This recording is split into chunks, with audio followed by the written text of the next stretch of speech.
Anga fuli ni wale nyumando meka nyeshi au Mali kono ani Mali koka ni kumemba soro au munu sigiledo ko nyemada jabaranu fe wala sa famia bisoro au fe TV shirifla bamananga kunafuni na wala libina ko yemunu na Mali kunafunu na ni akuma selenye Mauludu Sambafla anita ani sheki nobebe atako bisaba ani nanina ma 34e édition mu labena al-islamaya demeto ansaru fe bangali ni denguli temenen ko fe femiye adu kalawnye o barawle sigira singan kalaban ka kunche ka beni tenentemeni novembre ka lokile mukwa ani woro stade du 26 mars ko na irima joka ufe femiye Mali islamaya dine nyama ka franyo ka jaguluba groupement des leaders spirituels musulmans du Mali ma nyama ye al-islamaya demeto ansaru kunglena asayed Cherif Ousmane Marane Aidara ali do bake anga jamana tuga mina beni kele ya ubiseka do akono ambola donia ka fo do kalankene sigilenko femiye anga jamana nyama chemanye ulu ya Allah soro kabini anga jamana nyama ka nona blala kata si dine nyama u ani ladala mauma Musa Fomba ani Fuseni Keta anga jeka nyama da ulu ka soro lumfe Sambafla anitani nzegi maulodo angondege Muhammadu nemani kisiba ye ka bangeni bara kunjera Mali Silamadina nyama ka faranyonga jakuluba groupement des leaders spirituels musulmans du Mali manyama Silamaya demeto ansaru nyejoyoro asayeda Cherif Ousmane Marane Aidara fe ka benin dene novembre kalot lemuga ani woro ye yirima jondu la tikene bastada du 26 mars la zamzami yuduna ndula tikene dafega benin neganye tani sabai oye vara ye nyinani sando uche adaba kunye fe menye banife maubise ka utayoro lasoro lafiala groupement des leaders spirituels musulmans du Mali Mali Silamadina nyama ka faranyonga jekuluba ma nyama ulu kumbe keneka Fédération Ansardine International Fadi nyama ya so ba Silamaya demeto tokola ukumbe keneka Mali jamana nyama El Haji Ibrahim Boubacar Keita non ablale kundo aka ministre fe ministre mi nyeshi me surasiyamo kataze politique nyama oni dina nyama oni ladala nyama ubela jele yenyonzoro Mali Silamadina nyama ka faranyonga jekuluba groupement des leaders spirituels musulmans du Mali na nyama ya be asaya da Cherif Ousmane Marane Aidara bolo ulla selikala usinzina feminga oye be sabatili ye malidenw ni nyonje o temene ko fe groupement yere chesiri uminunge o kadra fene kono dasira omo do mi namba ke molgala ba be ke jamana di nyinenta ala ya ke ale abitamala aye ministre défensive la kana ni ministre affaires religieuses ulbe na joro fa kenenga ni so jadi amulo parce que muna meni fo baro barani ba ke jamana ko ala jamana kalfa ma do de la nolu ya do bara mi ka effort ke ka do ko jamana kono ko mabe jamana ko nabe bara ke jamana ko rekoni o ni so jadi ambulo fa maw yila nga keneka o kuna korota no sadi ambulo amme ala de deli kenai ala ka chaya ala ka ke sababu ye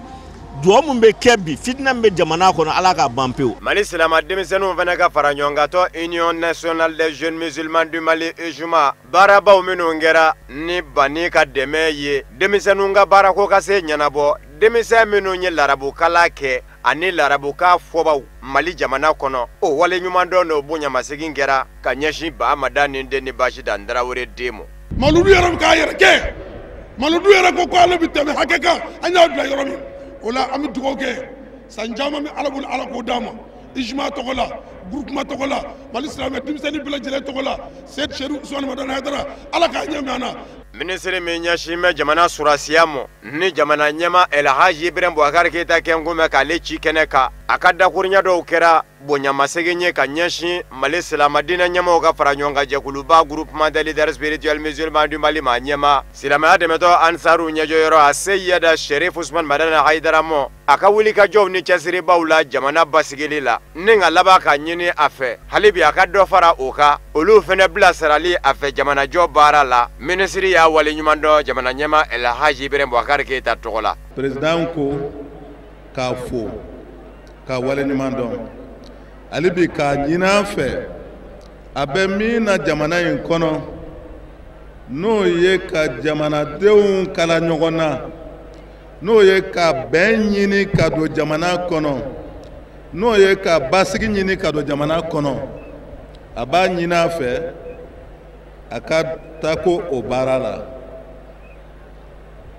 aywa ni o temena ka boy ne ni so jalendo kadaka anga jamana yin kono amma ko be ni la jen sugu de la Malien ambe ma keleni kabini lawale la an ka jamana ye bɛn jamana don. Zamzami yu ye dugawu don kɛ naba bɛɛ lajɛlen ye haminanko bɛ maa o maa na dali masa bɛ se ka bɛɛ lajɛlen dilan cogo min ka dugawu kɛ Mali farafinna ani diɲɛma bɛɛ lajɛlen ye bawo diɲɛma mago bɛ o la. Lamɛnw a y'a to an ka bɛn n'an bɛnna Ala b'an dɛmɛ dɛ mais n'an farala hakilila min b'e ma e b'i tɛgɛ jan Ala de ye Ala ɲɛ b'i dusukun na a bɛ gɛlɛya dɛ. Kumana an ka ɲɔgɔn kanu ni hɛrɛ ye an ka ɲɔgɔn kanu ni hɛrɛ ye ni silamɛw bɛnna min kan a bɛ kɛ sabu Ala b'an dɛmɛ o la an b'a ɲini silamɛ bɛɛ fɛ bɛɛ ka dugawu kɛ Mali ye ka dugawu kɛ farafin jamana bɛɛ ye ka dugawu kɛ diɲɛ bɛɛ ye Ala de ye diɲɛ da o dugawu minɛni o man gɛlɛ Ala ma k'a fɔ Ala hinɛ an na an ka jurumuw yafa Ala i ka jamana basigi i k'a suma. Baaraw kunjɛra ni fayida dili ye karamɔgɔ fɛ ni ka laban ka dugawu ta bila an karamɔgɔ Asayida Sherif Ahmed Tijani Haidara bolo an bɛ jɛ ka dugawu don kɛ badenw minnu kɛra mawuludu in kɔnɔ san 2018 Ala k'a bɛɛ lajɛlen minɛ Ala k'o kɛ Asayida Sherif Usman Madana Haidara bɔkolo sanumanw bonya kama sɔli ala rasul. An ye a jira u la k'a fɔ mawulu dugawu kalan kɛnɛ in sigilen fɛn min ye an ka jamana in maaba caman ye olu ye a lasɔrɔ kabini diinɛ ɲɛmaw la ladalamaw ka taa se an ka jamana ɲɛmɔgɔ Elhaji Ibrahim Boubacar Keita ale ka nɔnabila ma n'o ye professeur Cɛmɔgɔ Sangare ministre don mun ka baaraw bɛ ɲɛsin an ka finitigilakaw ka koɲɛw ɲɛnabɔli ma. Abdul Karim Sako n'a ka jatala Abdoulaye Sogodogo olu ye mun sɔrɔ ka bɔ u kɔrɔ an ka jɛ ka ɲɛmadaw fɛnɛ fɛ. Bamako ballon-tanyɔrɔba Stade 26 Mars n'o bɛ bɛn maa 50 sigiyɔrɔ de ma fo ka taa se a kɛnɛmala n'a kɛrɛfɛlaw ma o fara iko dakɔnɔɲi ɲina mawuludu hukumu na kɛrɛnkɛrɛnnenya ma bidon n'o ye dɔwutadon ye n'o de fɛnɛ bɛ kɛ ɲina mawuludu baara kuncɛli ye silamɛw bɔra iko kɔnɔkulu nabiɲuman laban n'o ye an kuntigi Mohamɛdi kisi ni nɛɛma b'a ma o ka bangeni nisɔndiya ka na o duwawuta kɛnɛw kan i n'a fɔ san o san an karamɔgɔ Seri Sherif Usman Madani Haidara a n'a ka jamakulu u b'a kɛnɛ sigi cogo min diinɛ ɲɛma caman ye ɲɔgɔn sɔrɔ a kɛnɛ kan kabini alimamuw na fo ka taa se wajulikɛlaw ma kɛrɛnkɛrɛnnenya ma groupement des leaders spirituels du Mali o maaw caman ɲɔgɔn sɔrɔ kɛnɛ kan fo ka taa se Mali silamɛ denmisɛnninw ka tɔn n'o ye ijuma ye u bɛɛ lajɛlen ye kɛnɛ sɔrɔ ka na fara an karamɔgɔ Seri Sherif Usman Madani Haidara n'a ka jamakulu kan ka duwawu kɛ jamana ye ni ka duwawu kɛ u yɛrɛbakun ye. Usman Sherif Madani Haidara maa ŋaniya ɲuman don mɔgɔ jugu tɛ maa sɛbɛ don maa ka kan k'a ɲini k'a dɔn ka d'a kan ani a n'a ka nafolo a y'o kɛ ka jamana in dɛmɛ ni kɛnɛ sigi kun tɛ dɔwɛrɛ ko kana duwawu kɛ faso ye ka duwawu kɛ fasodenw ye an bɛ se ka lafiya cogoya min na an bɛ bɛɛ fo ka bɛɛ waleɲuman dɔn duwawu min bɛ ka kɛ kɛnɛ in kɔnɔ Ala k'a bɛɛ jaabi Ala k'an ka jamana sumaya Ala ka bɛn ni kelenya sabata kɔnɔ. An nisɔndiyalen don an wasalen don an karamɔgɔ Haidara Ala k'a mɛn si la leader ye wele bila a cɛ bɛɛ lajɛlen ma ka fɔ an kelen kelen bɛ dugawu kalan min kɛ so kɔnɔ an ko o wuli an kana fara an karamɔgɔ ka ɲɛmɔgɔ bonya kama nin bɛɛ ye dɔnnibaga dama de ye minnu ye kalamɛnɛtigiw ye mais u y'a dɔn diɲɛlatigɛ fɛn foyi tɛ taa ɲɛfɛ fo dɔ k'i ka bonya bila dɔ ye o de y'a se kɛnɛ in kan yan k'a ɲini Ala fɛ Ala yɛrɛ Haidara Ala k'a mɛn si la hali bi a ma dɔn n'a dɔnna an bɛ cogo min na an bɛ tɛmɛ o kan hali bi a dɔnni Ala k'a sabati an ye Ala ka aw yɛrɛ sara Ala ka hɛrɛ k'an n'aw ye ni Ala kɛra hɔrɔma ye sɔli ala rasul. Sherif Usman Madani Haidara ale kɛra denba ɲuman ye k'an bɛɛ lajɛlen don a kaman kɔrɔ leader de yɛrɛ dama tɛ denmisɛnw fara mɔgɔkɔrɔba kan kusi fɛn bɛ Mali kɔnɔ i b'a sɔrɔ Sherif Usman Madani Haidara jɔli na bɛɛ jigiya kɔrɔ o tuma na n'o ka kɛnɛ sera n'o ye dugawudon kɛnɛ ye an nisɔndiyalen don sabu ka d'a kan an ye jama min ye bi an ɲagalen don an yafaralen don ani an ɲɛ bɛ silamɛ diinɛ ɲɛmɔgɔba fɛn bɛɛ la minnu kɛlen don ka karamɔgɔ kori o tuma an b'a ɲini Ala fɛ Ala ka ɲinina bɛɛ lajɛlen ka dugawu minɛ Ala ka haminatigi bɛ ka hamina wuli Ala ka labanko ɲuman d'an bɛɛ lajɛlen ma. Ladala jamana ɲɛma n'o ye Elhaji Ibrahim Boubacar Keita ye ale bɛ kɛnɛ sɔrɔ ɲina a ka ministre fila olu nana kɛnɛ kan a tɔgɔ la n'o ye ministre min ɲɛsin bɛ diinɛ koɲɛw ma ani ministre min ɲɛsin bɛ an ka finitigiw ka koɲɛ ma n'an ko a ma ko ministre de la défense et des anciens combattants n'o ye professeur Cɛmɔgɔ Sangare olu ye foli ni tanukan kɛ an karamɔgɔ ye Seri Sherif Usman Madani Haidara jamana ɲɛma tɔgɔ la k'a fɔ ɲina mawuludu jamana 30 ni kɔ olu olu de ɲɔgɔn sɔrɔ kabi farafi jamanaw la ka bɔ Europe jamanaw na fo ka taa se l'Amérique jamana na ka na mawuludu tago 34 kɛnɛ o ɲɛnamaya an karamɔgɔ Seydi Cherif Ousmane Madani Haidara fɛ Mali la.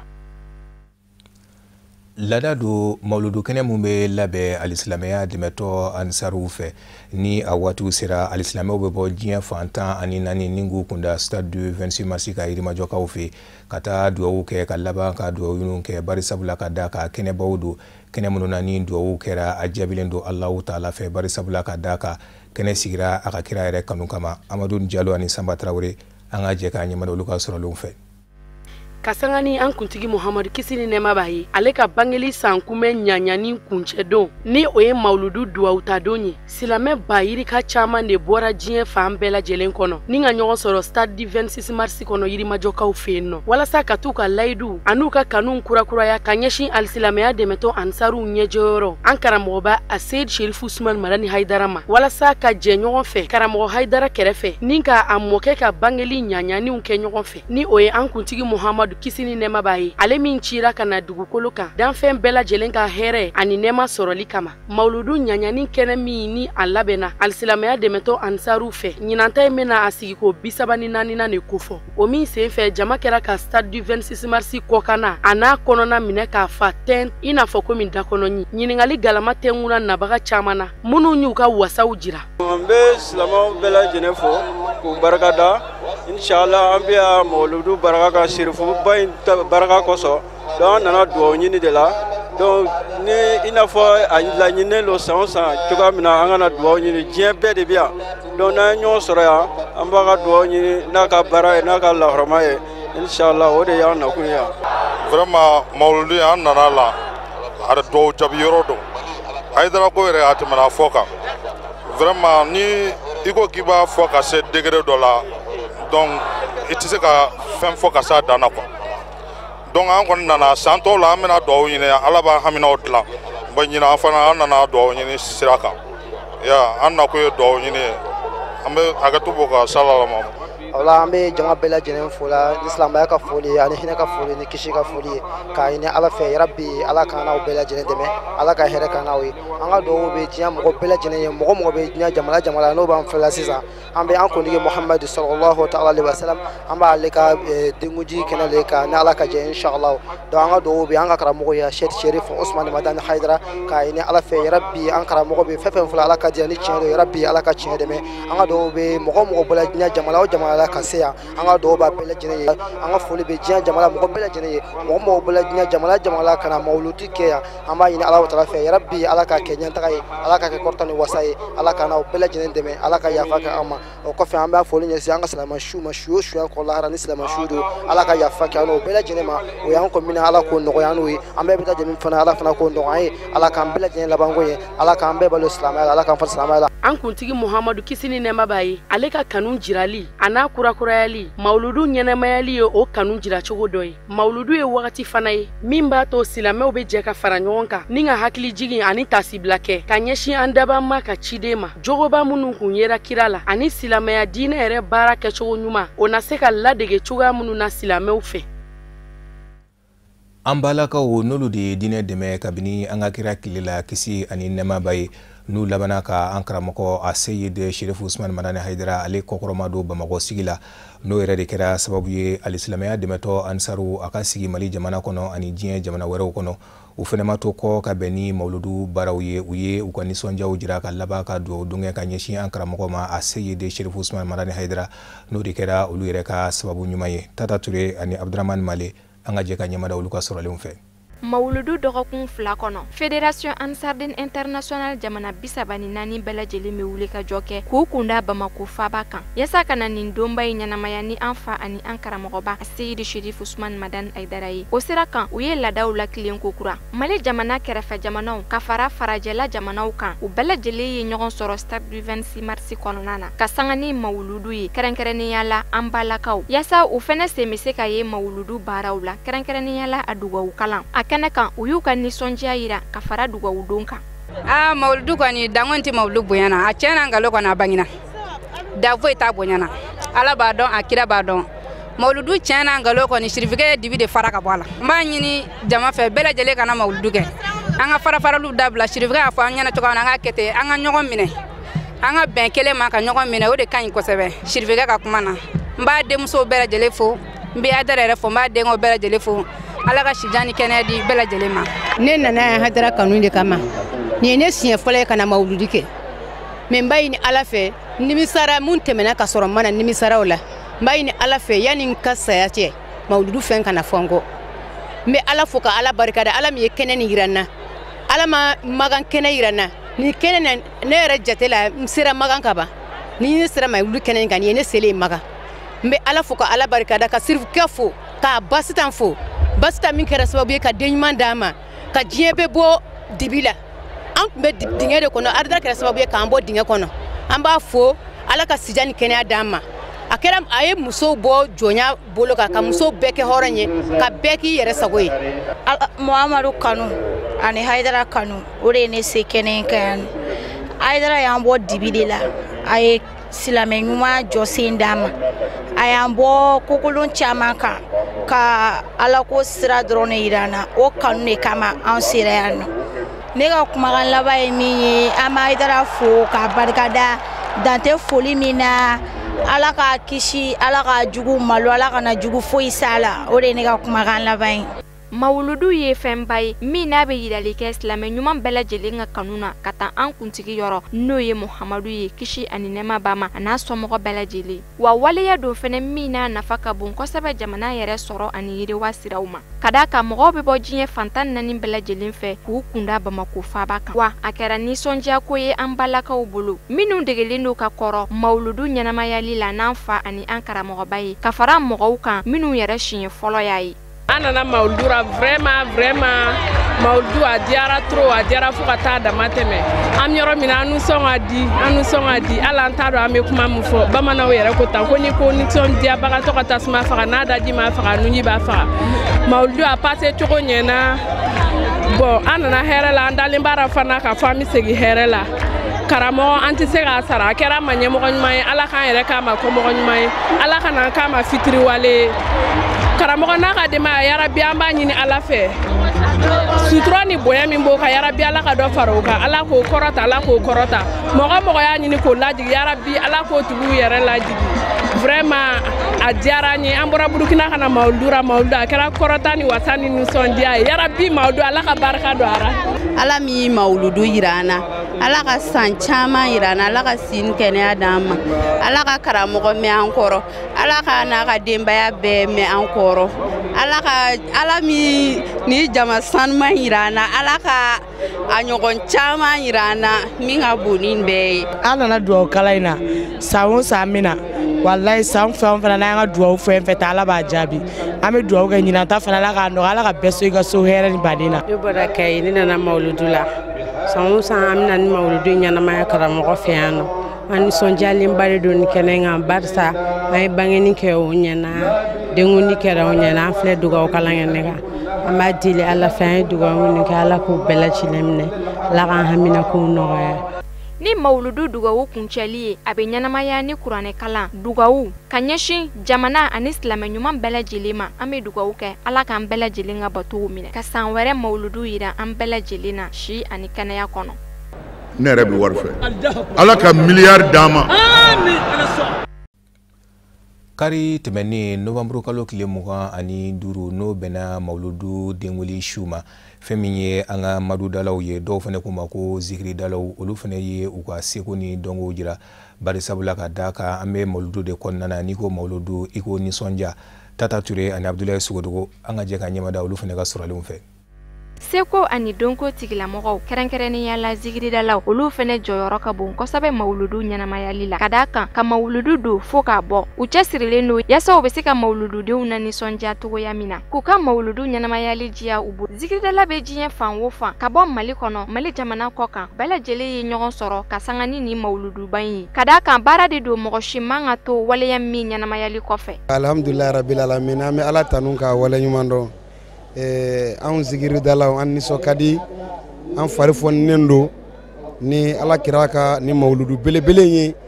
ala kira mɔden ka kɛnɛ kan n'o ye Seydi Sherif Usman Madani Haidara an fa ani an karamɔgɔ ani an ɲɛmɔgɔ ani an ɲɛ jɔyɔrɔ vraiment 26 mars kɔnɔna na bi n'i donna yan i bɛ nisɔndiya jama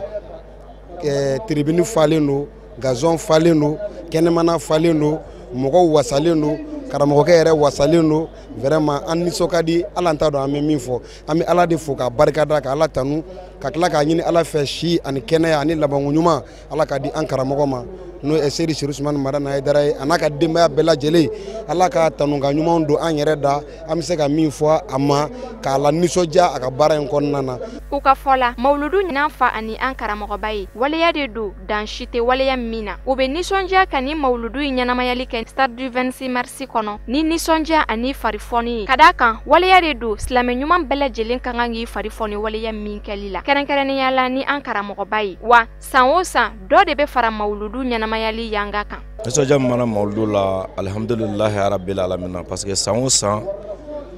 ala ka kira bangenen na kisi nɔɔma b'a ye an bɛna kɛ an fa an'an ka cɛkɔrɔba n'an ka diinɛ ɲɛma fɛ n'o ye Sirif Usumani Madani Hayidara ye nisɔndiya min b'an na i yɛrɛ ɲɛ bɛ kɛnɛ na bon jamana bɛɛ mɔgɔ bɛ yan presque parce que farafinna ani Asie ani Europe a mɔgɔ dɔ bɛɛ lajɛlen bɛ yan bon o tɛ kɛ gansan san o san i b'a ko dɔ de bɛ fara Hayidara ka ko kan ka tɛmɛ kɔrɔlen kan bon o de nisɔndiya bɛ n yɛrɛ la kojugu an bɛ ala de deli ala k'o kɛ ɲɛtaga ye ala ka sini kɛnɛ di karamɔgɔ n'a ka denbaya ma ala ka don a n'a jugu bɛɛ lajɛlen cɛ sallallahu rasulullah. nisɔndiya min b'an su na bi ye ala kira ka bangeni denw ni su ye bon vraiment an bɛ yan Sirifiw tɔgɔ la ala kira yɛrɛ tɔgɔ la nisɔndiya min b'an na dan foyi tɛ a la an bɛ ala fo k'a barikada ka segin ala fo k'a barikada an karamɔgɔ ye ale min ye nin sira ɲuman yira an na ni ka se k'an kanna k'an bila ala ka sira kan o la an b'an karamɔgɔ fo k'a barikada k'a ka famille bɛɛ lajɛlen fo k'u barikada ka tamanin bɛɛ lajɛlen fo k'a barikada. An bɛ aw ladɔnniya k'a fɔ zikiridalaw u kun bɛ taa mɔgɔ 100 caman na stade du 26 mars kɔnɔ ka bɔ Mali jamana a n'a nɔkandugu bɛɛ lajɛlen na ka bɔ Bamako a n'a marabolo bɛɛ lajɛlen na fo ka taa se Mali jamana kɔkannaw ma.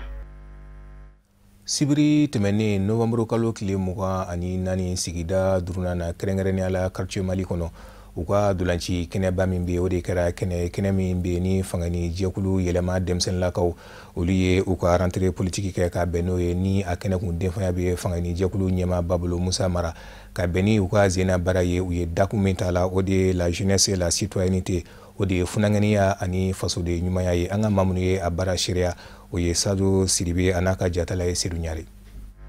Ka kɔni parti politique yɛlɛma o denmisɛnninw ka ɲɔgɔnna jɛrɛba min kɛra Bamako ni o kɛra Palais des Sports la marsi kalo tile 3 san 2018 tɛmɛnen o de hukumu kɔnɔna na sibiridon tɛmɛnen o ye ɲɛnajɛba dɔ sigi sen kan ni o kɛra quartier Mali la commune 5 kɔnɔna na walasa ka se k'u da don san 2018 baaraw la ani sankura natɔ baaraw ka se k'u kunnafoni di tɔnden fɛn fɛn bɔra Mali fantan naani bɛɛ la ani ka fara Bamako taw kan. Bibila in na an ka ɲɛnajɛ fɔlɔ n'a bɛ fɔ o ma ko rentrée politique o ye wagati ye chaque congrès n'o tɛmɛna an bɛ kalo 6 kalo 7 kɔfɛ an bɛ bɛɛ wele yɛlɛma bureau de jeune bɛ Mali fan o fan région wo Mali kɔ kan bɛɛ bɛ na an bɛ sigi an bɛ kuma an bɛ bɛn fɛn dɔ kan yanni san kura ka na an bɛ jɛ ka fɛn min baara ka waleya a wari bunanku a n'a a taabolo ni a objectif an bɛ jɛ ka sɔrɔ ko hakilina di ɲɔgɔn ma n'a bɛ f'o ma ko feuille de route o kɛnɛ in an b'o kuncɛli de kan sankura baara n'i y'a jateminɛ san natɔ n'o ye 2019 ye élection caman bolodalen don o élection n'a bɛ f'o ma ko référendum o ye fɔlɔ ye élection filanan député sigi n'o ye député kalafili ye o b'o la élection sabanan n'o ye Bamako mairie district ani région ani conseil de cercle kalafili 5 ka taa se 6 ma o de bolodalen don sankura nata o hukumu na sa an de bɛ fara ɲɔgɔn kan an ka position dégager an bɛ fɛ jeunes minnu ka kɛ lisiw kan ka bɛn u kan depuis sisan ka sɔrɔ ka baara daminɛ. Yɛlɛma tɔndenw bɔra Mali fantan ani 4 bɛɛ fɛ ni ka fara Bamako tɔndenw kan walasa k'u da don parti baaraw la ani parti sɛnsɛn bere yɛrɛ ye fɛn minnu ye ni ka tila k'u nisɔndiya jira kɛnɛ in kan. A diyara ne ye kosɛbɛ yɛlɛma bureau ba ka na fɛnkɛ rentrée politique kɛ yan donc o kɔnɔna na vraiment ne wasalen do kosɛbɛ ne bɛ foli bila an ka bureau mɔgɔ bɛɛ lajɛlen ma min foli bila mɔgɔ de donna ni organisation na ne b'u bɛɛ fo mɔgɔ déplacera ka bɔ Mali kɔ kan ani Mali kɔnɔ ne ka foli b'u bɛɛ lajɛlen. Parti yɛlɛma a ka hamina ko yɛrɛ ye min ye walasa ka se ka yiriwa ani ɲɛta k'u la sabati jamana kɔnɔ a ɲɛma ka fɔla ni o ye Musa Mara ye ni ka tila ka yira tɔnden cɛman n'a musoma bɛɛ la k'a ka dɛmɛ tɛ kɔtɛ k'a ɲɛsin u ma ka sanga ni kalatafili minnu bɛ ka na san nataw la. An bɛ jeunes fo kɛrɛnkɛrɛnnenya la kalo damadɔ kɔnɔ u sera ka baara min kɛ ni an y'a ye an b'o fo k'u waleɲuman dɔn o kɛra sababu ye parti ka san sɔrɔ o kɛra sababu ye parti ka ye an b'a ɲini u fɛ u y'a daminɛ ka ɲɛ cogoya min na u ka continuer o sira fɛ élection minnu bɛ nalen an bɛ an seko kɛ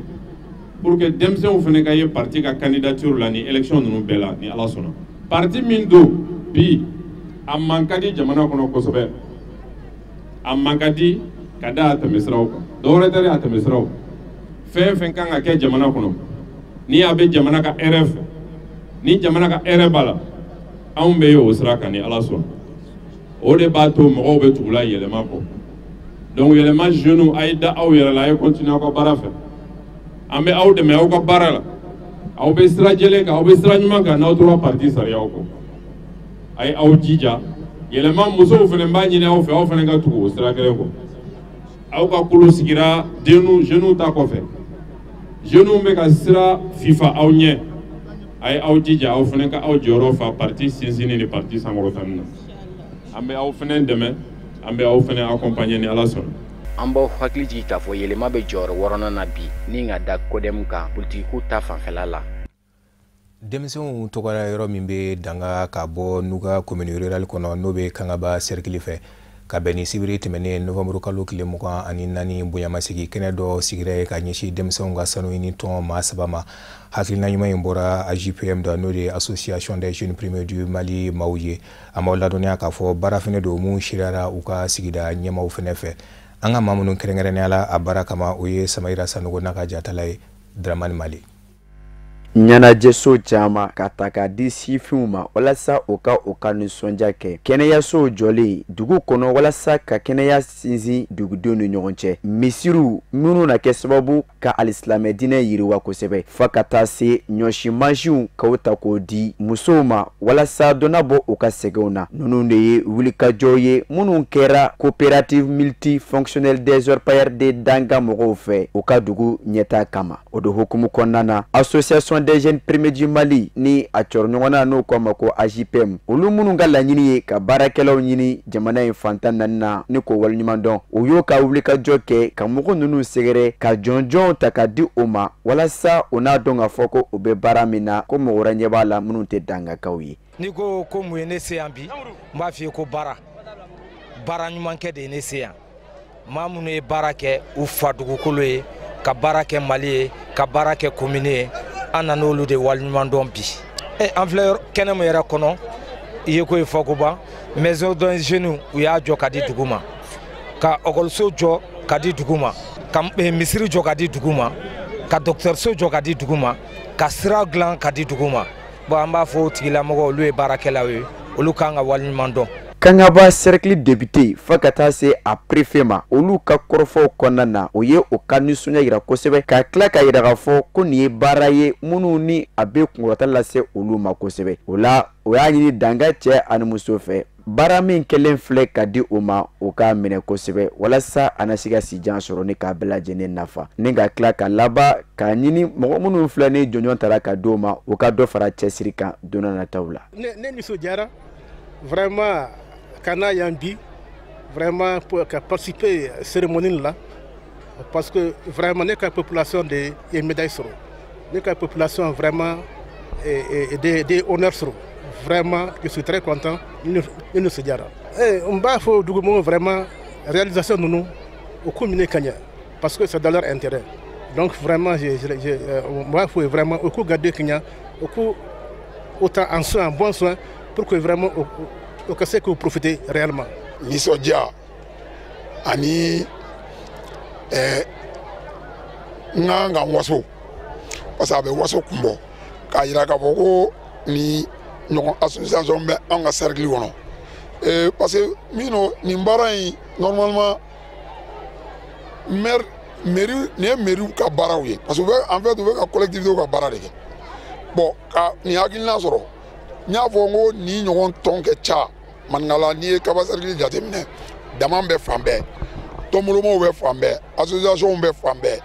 mais m'a ye association min ye baara kɛ ka se ninnu association na. Jɔnjɔn tala ka di mɔgɔ minnu ma u ye o ka nisɔndiya yira kosɛbɛ ka kɛ ni association des jeunes premiers du Mali olu ka wulikajɔ ye ka olu sɛgɛrɛ ko nin bɛ dɔ fara olu ka cɛsiri kan sinon a tɛna foyi bɔ a la olu ka dugu dilanni na ko ka d'a kan bamananw b'a fɔ ko mɔgɔ tɛ den bamu k'a kɔsi e yɛrɛ ma. U y'a yira k'a fɔ u ka kɔrɔfɔ kɔnɔna na ko nin tɛ olu dɔrɔn ka kunkɔrɔta ye ko nin ye bɛɛ lajɛlen de ka ko ye danga kɛrɛnkɛrɛnnenya sifinnakaw n'an kɔ ma ko jeunesse. Vraiment ni bonya ni talen bi ka da danga kan a diyala ne ye ka da ne yɛrɛ kan ka da ne nɔfɛ mɔgɔ ka diyala ne ye o ye diyagoya ye o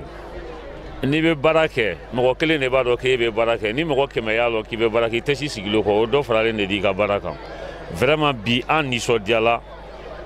damabarala an dɔrɔn tɛ dɛ Mali damabarala bɛɛ k'an ka nisɔndiya bi parce que ni ɲɔgɔn ma deli ka kɛ damabarala ye fɔlɔ donc nin b'a yira k'a fɔ damabara nafa b'a la nin b'a yira fɛnɛ k'a fɔ danga bɛn bɛɛ danga parce que nafolo na a bɛ sɔrɔ bɛn de kɔnɔ ni bɛn ta a tɛ se ka sɔrɔ. A ma ladɔnniya k'a fɔ ko nin baara ninnu bɛɛ lajɛlen hukumu kɔnɔna na mɔgɔ minnu kun bɔra walasa ka se ka na kɛ nin baara in seereya ye fɔli duman minnu bɛ tali kɛ zigiri duman ani rapɛriw fo ka taa se ɲɔgɔnlɔbolow ma o ma kɛ mɔgɔ si negela ye a kɛra sababu ne ka kɛnɛ a yakubaya kosɛbɛ.